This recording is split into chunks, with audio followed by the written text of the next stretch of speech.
Welcome. Content Crib episode number 10. Today, we are joined by a very special guest, Berkey, founder of Invigor Medical.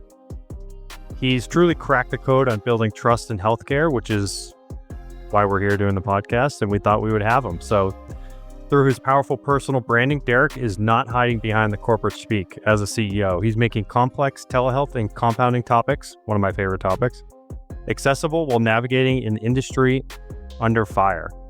Derek's approach: show up, educate, constant education. Today he had a great post, and lead with intent, because staying quiet means getting defined by the worst actors, especially in healthcare. Derek, welcome to the show.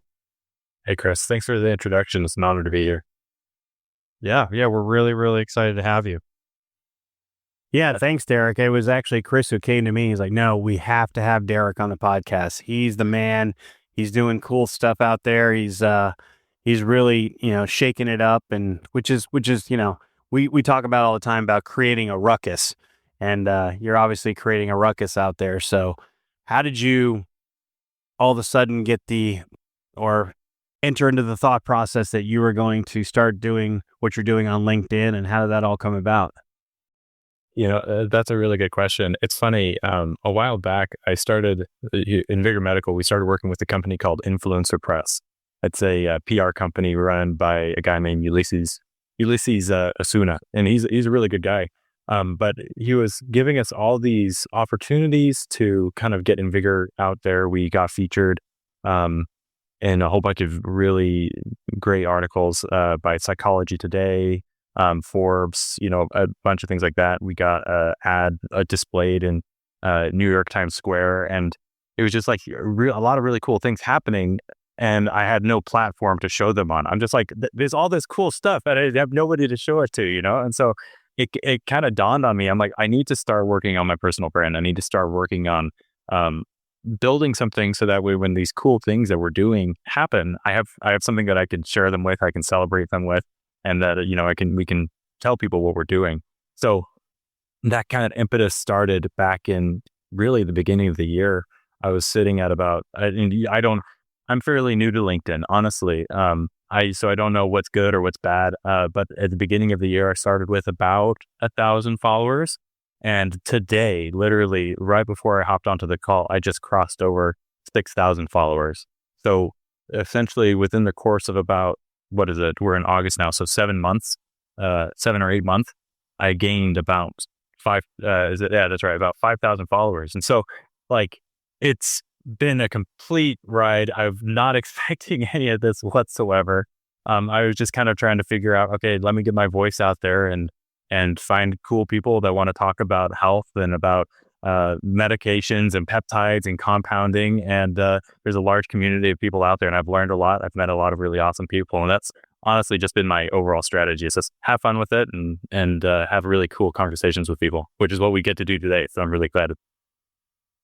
Yeah, exactly. I mean, everything you're doing in terms of education and content creation while also creating a personal brand, it's awesome. And I've been following along for quite some time now, probably pretty close to when you decided to let it rip on the platform we know as LinkedIn. So I wanted you to tell me a little bit more about why you chose LinkedIn over all the other social media platforms. Yeah, that's a really good question. I'm a millennial, right? I'm 31, and so we're in the same boat, Chris. Yeah. Wait a minute, all right? We're not. We're all millennials. Come on, guys. But so the natural inclination is I looked at Instagram. I'm like, okay, I should probably be on here.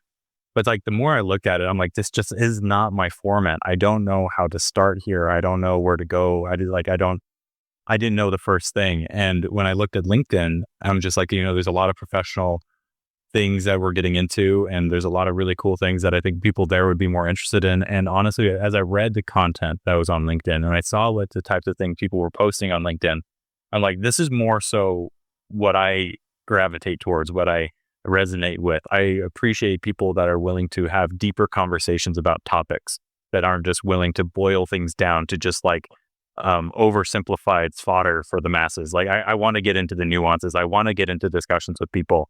So that's really kind of what prompted me to start with LinkedIn is the environment is just, if you want to take it a level deeper, it's the platform for that. And so that's what I really appreciate it for.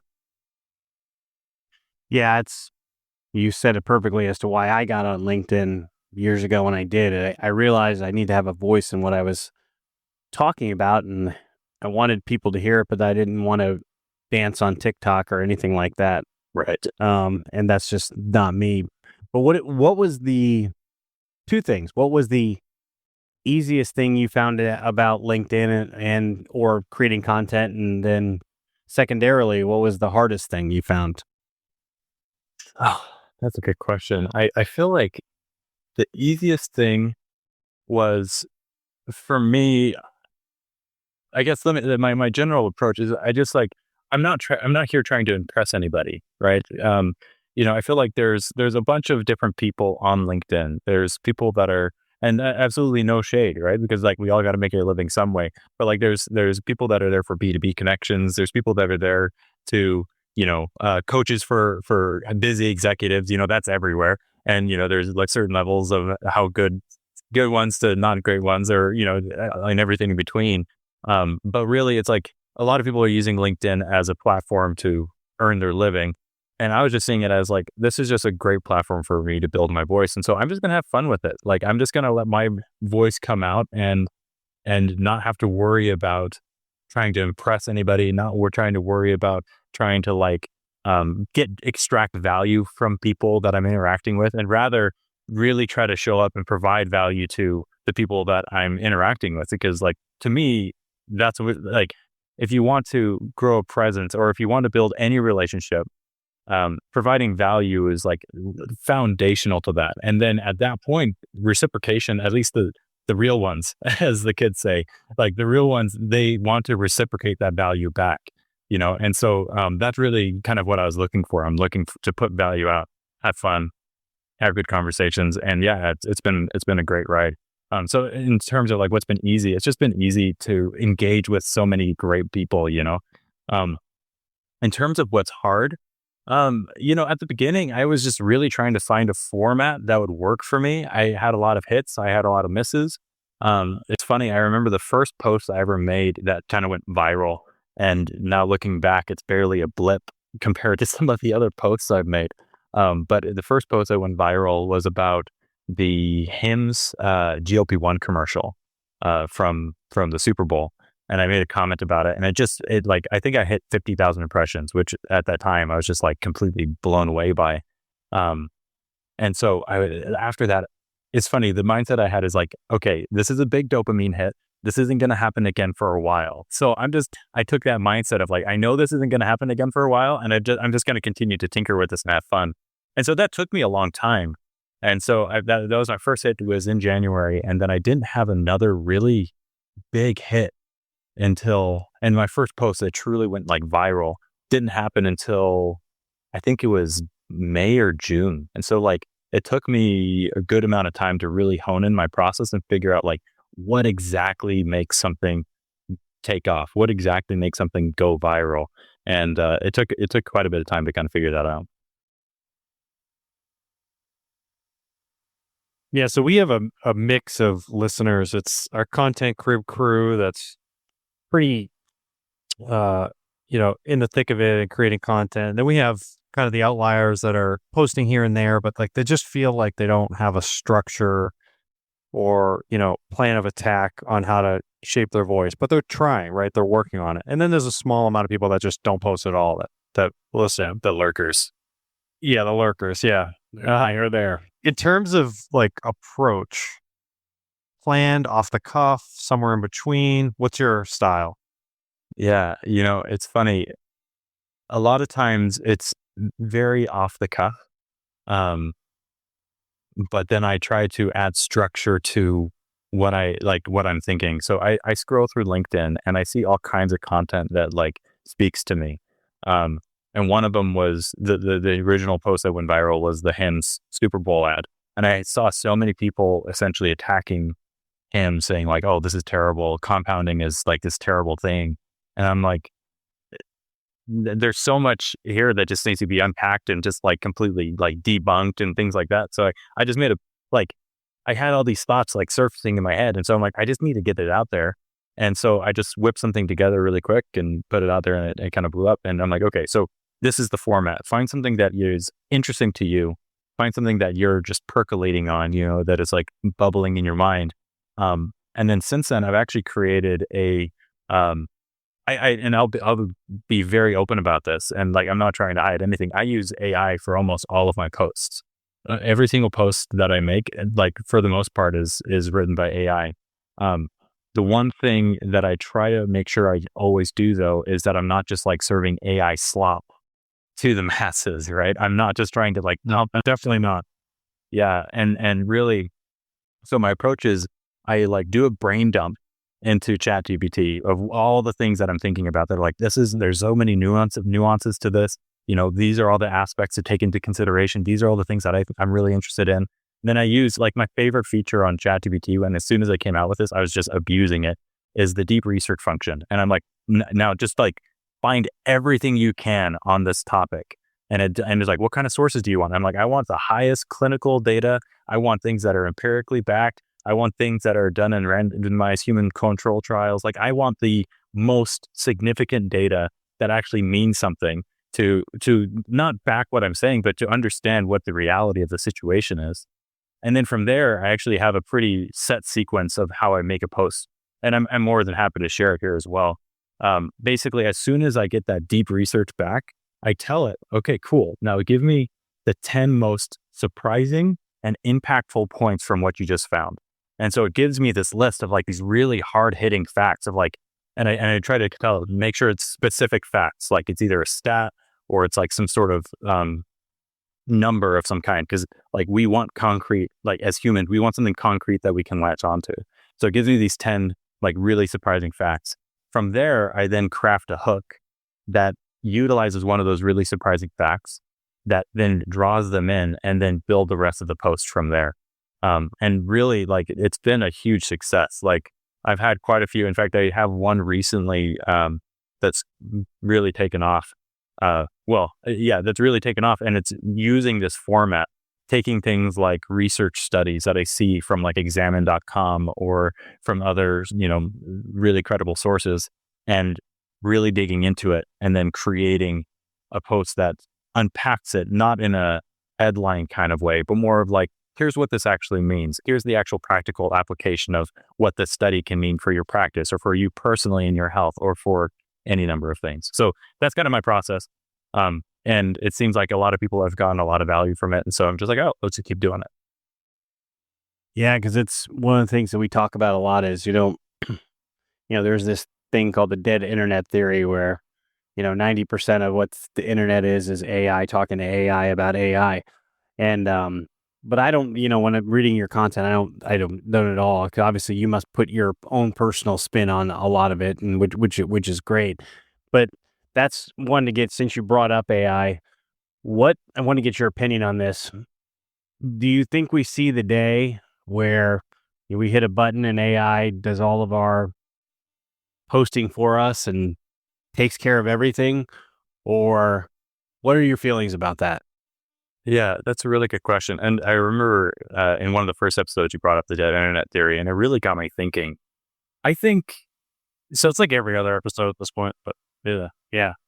I think the dead internet theory is true in the sense of, and I'd probably call it more of like the dead internet hypothesis, because like we don't actually know for sure. But like this is Derek's dead internet theory or hypothesis, is that when it's a chatbot talking to a chatbot that's just creating AI slop, that's just creating spam that none of us want to have to deal with, then that's now taken up 80% of the internet, and it's just all that's going on, and it's completely separate from what humans are doing. But when you think about how AI works, it's incredibly iterative. So it doesn't have necessarily any original thoughts of its own. Literally everything that it does is pulling from another source and iterating on it one way or the other. And really, like, people that complain about AI art, they shouldn't be necessarily complaining so much about that it's stealing from other people. They should be complaining about that it's iterative, but that's a whole different discussion. But essentially where I'm going with this is that humankind is so diverse. Humankind is so, like, each one of us are so unique, not to get into the snowflake mentality, but like each one of us has such a different approach to life that all you have to do is like put your own thoughts and your own life experiences into this thing, and then it'll iterate on that. And like if you think about the number of it's almost a limitless number of combinations of things that exist in the world and your experiences. It like there's no way, even if AI ran for 100 years, that it could finish every single one of those combinations. So that's more the approach that I take with it. Is it's like, if you can utilize AI as a tool to amplify your voice and not as just like a replacement for your voice, it actually makes you so much more influential. It makes you so much more impactful, because you can, and this is what I've seen as well, like I would not literally, like the amount of hours I would have to spend to make the posts that I have made on my own would have been prohibited. It would have been in the thousands of hours. And I've been able to do it basically just like in my off time. And I'm able to still provide a ton of value, because like maybe somebody else doesn't want to spend that off time to do the same thing that I'm doing, or doesn't have the same unique perspective that I have. And so that's kind of how I see it. So I think that, yeah, there's 80% of the internet that's dead. That's just bots talking to bots. But as soon as you insert that human element, you create this level of variety and uniqueness that literally can never be found anywhere else. Yeah, that's a great answer, because I totally agree with you. I think this is a huge opportunity right now.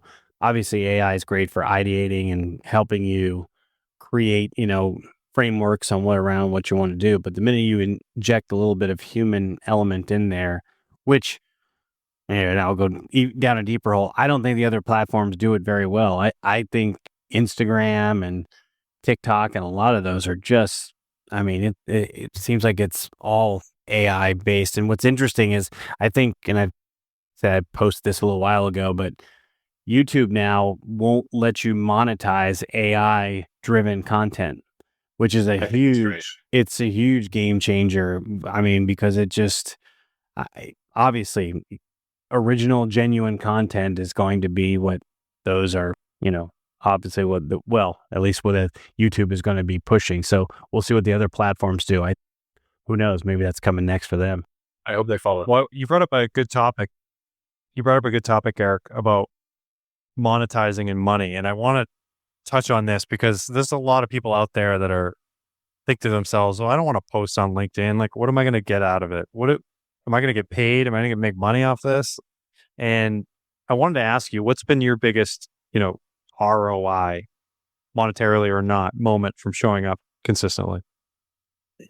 Really, it's just, I think it's just the networking, honestly, like just being able to connect with so many people and have opportunities just like land in my lap that would have never happened otherwise.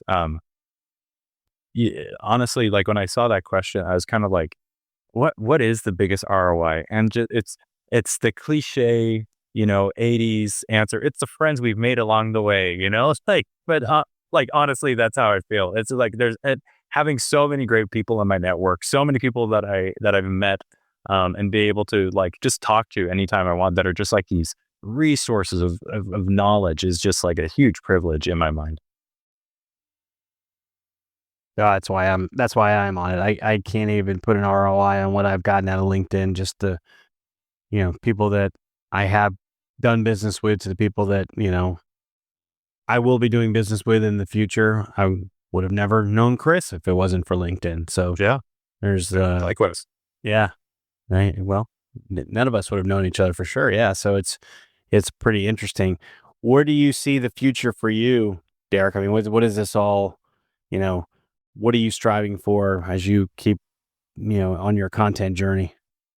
Yeah. I mean, I think I'm just continuing to try and like, finding my voice is a continuous thing, right? Like right now, it kind of looks like I just find really cool studies, and I share that. Um, you know, like for me, the thing that really drives a lot of this is actually like I've been in the healthcare field for over a decade now. And I actually started, I like, it's funny, somebody called me out for being in such a like cushy job of CEO, and you really need to spend more time out the field. And like, you're just making all these decisions from your office and you're so far removed from everybody. Um, Little do they know that like I started my career as a caregiver, working 16-hour days, completely understaffed, like seeing people lose their minds to dementia, people who were completely capable before, like having to sit in their own feces for 30 minutes while they wait for someone to show up. Um, and like that completely changed how I viewed healthcare. And I'm really, really glad that I started there. Um, I don't know where this is going to be in my future, but like health span and longevity and anti-aging, all that of trying to make people's lives better as we reach the end. That's a huge part of my mission. And so I'm really still trying to discover like, how can I continue to push that mission forward? Because I've seen it firsthand. And you know, I started as a caregiver. I worked in physical therapy as an aide.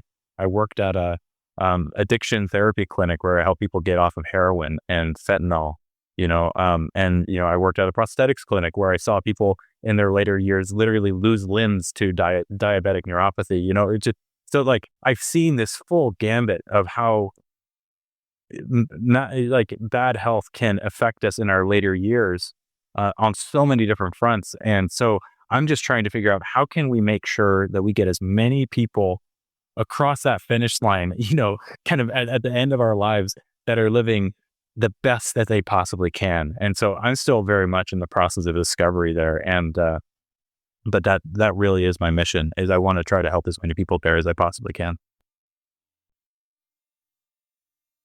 Yeah, I think in terms of what you're doing at Invigor and with telehealth and educating on compounding and supplements and studies, and I want to get into further into that, but I first wanted to get your take on how you're building your personal brand ties into building trust in the healthcare and how that's building to also grow your business. Yeah.